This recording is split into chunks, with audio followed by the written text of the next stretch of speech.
Mandrill Mayhem is a bizarre wing coaster at Chessington World of Adventures.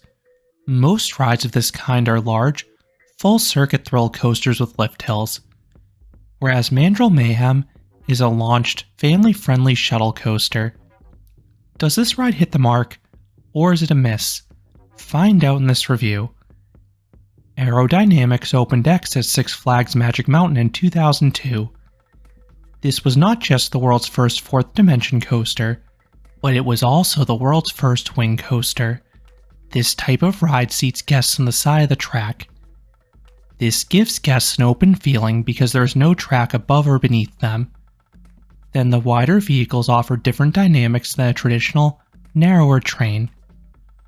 Bolliger Mabillard developed their very own wing coaster in the late 2000s, and Merlin has been the top customer for the model. They have purchased 5 thus far.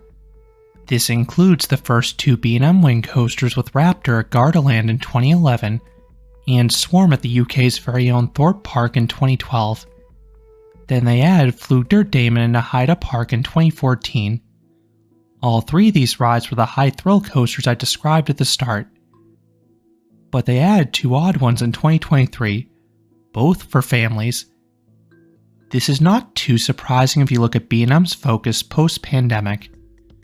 Bolliger Mabillard first entered the family coaster market in 2014 with a family inverted coaster at China's Happy Valley, but in recent years, they have been really aggressive in the family coaster market. This was seen with those 2 family wing coasters. One was Maximus der Flug der Wachters at Legoland Dutchland. This is their smallest wing coaster to date. It reaches a max height of just 56 feet or 17 meters, but it is a full-circuit coaster with a lift hill and 2 inversions. The other was the subject of this video, Mandrill Mayhem, and this was a much stranger ride. This would be a multi-launch coaster. B&M had previously built just one launch coaster where they were responsible for the launch. That was Holiday World's Thunderbird, which was also a wing coaster, but that ride had just one launch at the start. Mandrill Mayhem would have multiple launches, specifically 4 from 2 separate banks of LSMs. And this clearly will not be their last multi-launch coaster either, as evidenced by 2024's Penguin Trek at SeaWorld Orlando. Mandrill Mayhem was also B&M's very first shuttle coaster. This type of ride has boomed in popularity in recent years, and it is not hard to see why.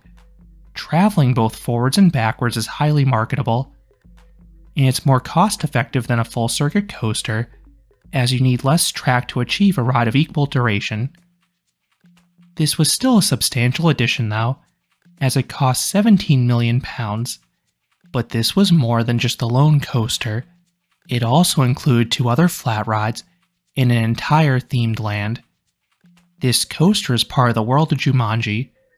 This is based around the popular film franchise where there's a supernatural board game or video game with all sorts of jungle hazards. Merlin first used the theme in 2012 at Gardaland in Italy for a dark ride, but they took the concept even further the following year with an entire land around the highly popular IP. Mandrill Mayhem is the anchor attraction in the World of Jumanji.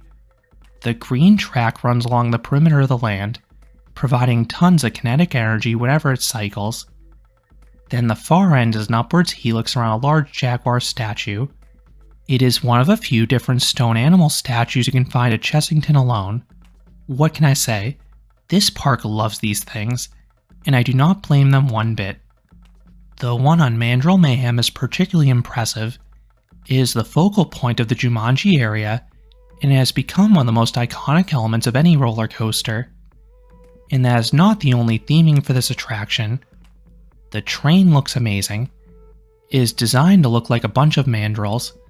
The center is their colorful and fierce face.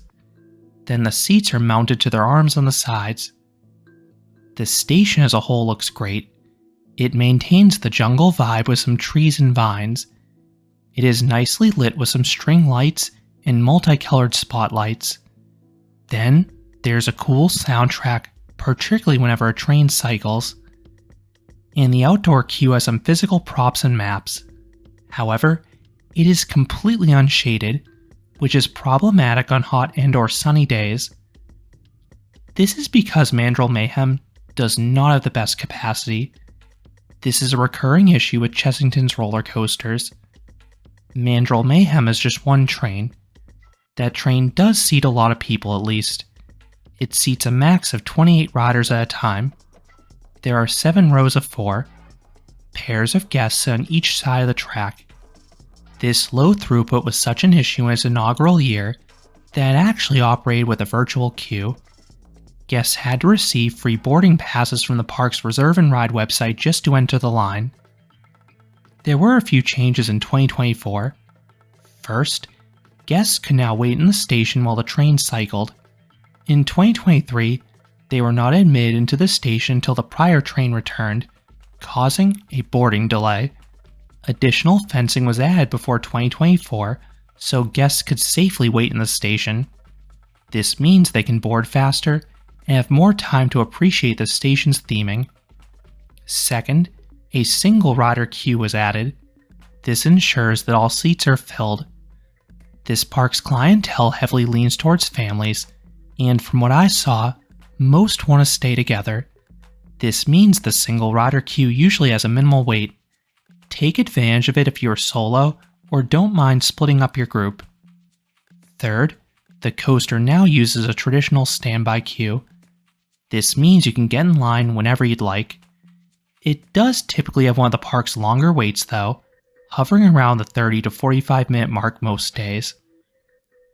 Along with the single rider line, what are some other ways to avoid the worst waits?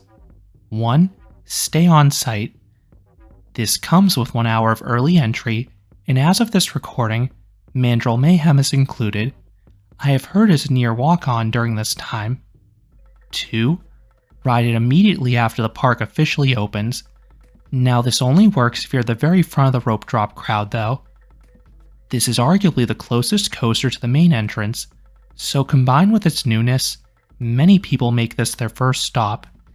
And with its low capacity, that line will back up fast. 3. Hop in line right before close. Since a lot of kids leave early, the queue will likely be shorter than it was earlier in the day. And everyone is being pulled from the standby queue at this point, because there are no more ride access passes or skip the line passes being taken. 4.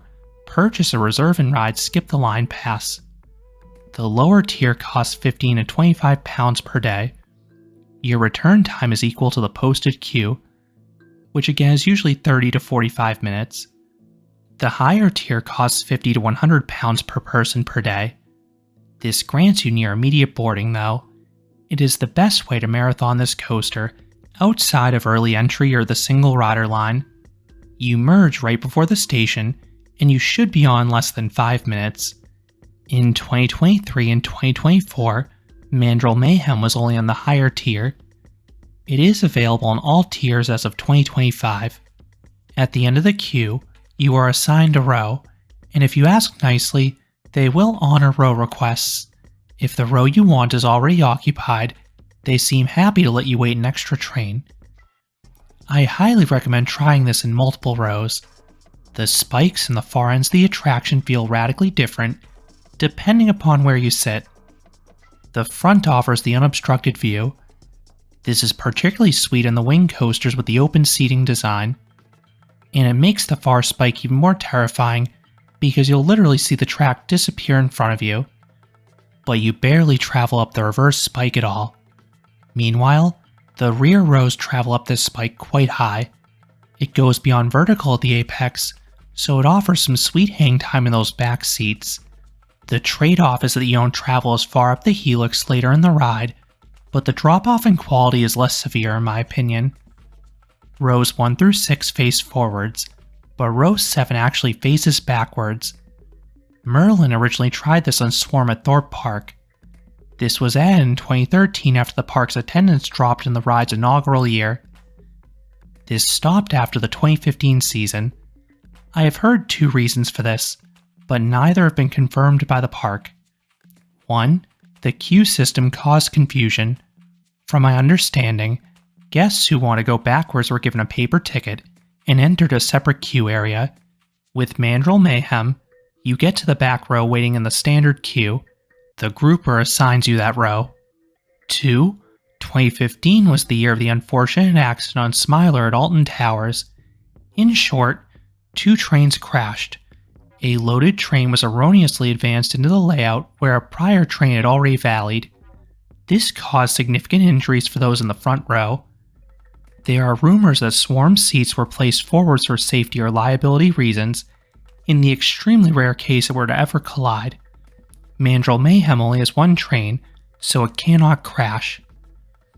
Of all the seats, I had a slight preference for row 6.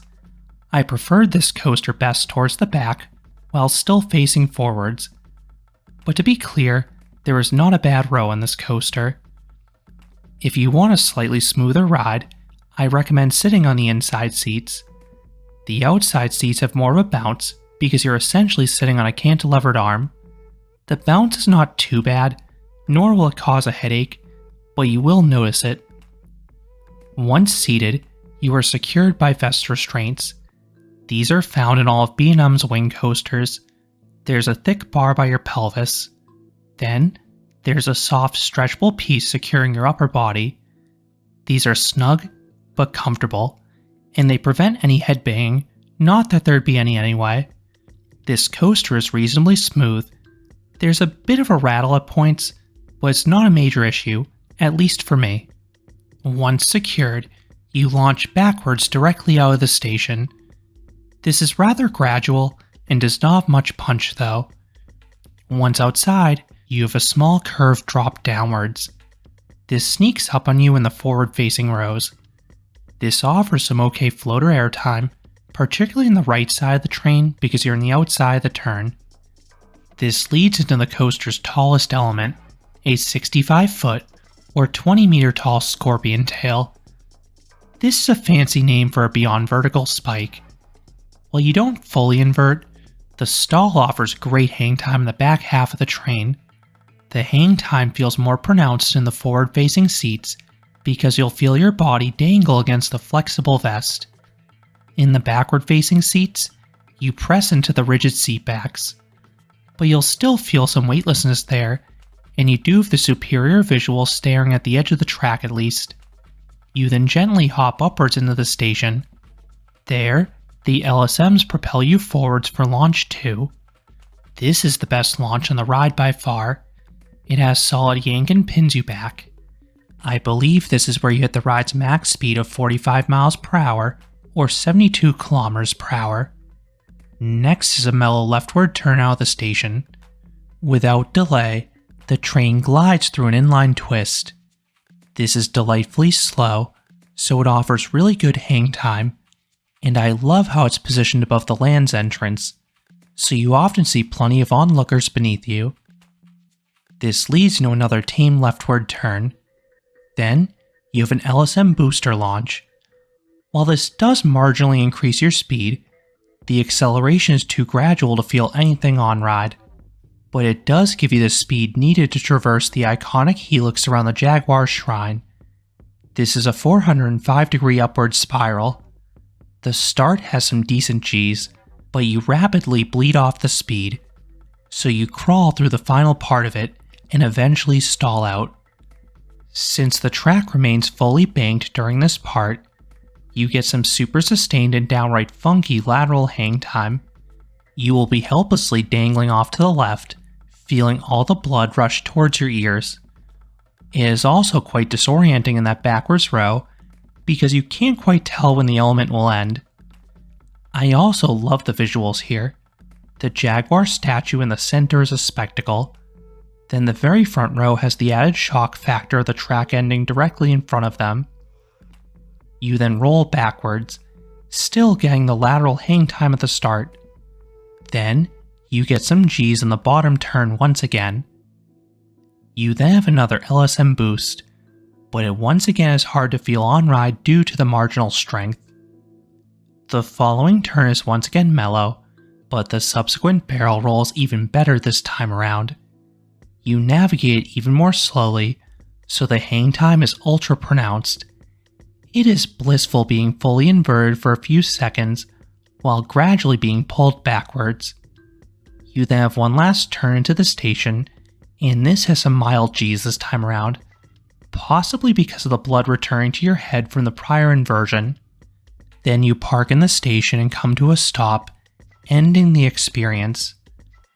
This coaster has 1,247 feet, or 380 meters of track. That's not a lot of track length, but remember, you traverse nearly double that due to the shuttle nature. Combined with a slow spiral around the Jaguar statue, this coaster actually has a good overall duration. It navigates nearly as much track as the aforementioned Swarm, and has more prime ride time than most B&M wing coasters. This does mean the pacing is not particularly brisk though. I don't mind for half the elements because it actually helps the hang time. So what would I rate Mandrill Mayhem? I would give this coaster a 7 out of 10. This is a good ride. I like the thematic touches around the attraction. Then, I love the hang time this coaster offers on the scorpion tail, the inline twist, and that iconic spiral. Few coasters offer a larger quantity of hang time, particularly lateral hang time. It is especially cool experiencing these forces in reverse. And the second launch is quite good as well. However, 3 of the 4 launches, and also the other turns, don't really add much to the experience in my opinion. How does this compare to the other wing coasters out there? I do have Mandrill Mayhem towards the bottom. I think the other ones have tighter pacing, a greater variety of elements, and better near misses. However, I do appreciate how unique Mandrill Mayhem is. There is not another coaster out there quite like it. And I have to remember this coaster is meant more for families. With that in mind, it does a good job including some exciting elements without getting too intense. And I am intrigued to see if more rides like it are built, particularly at the other Merlin parks. Those are my thoughts on Mandrill Mayhem at Chessington World of Adventures. What are your thoughts on this coaster? Do you enjoy the unique and bizarre layout? Let me know down in the comments. If you enjoyed this review, I would appreciate it if you gave this video a like, and you consider subscribing, because there'll be a lot more roller coaster amusement park videos here at Canopy Coaster. Thanks for watching.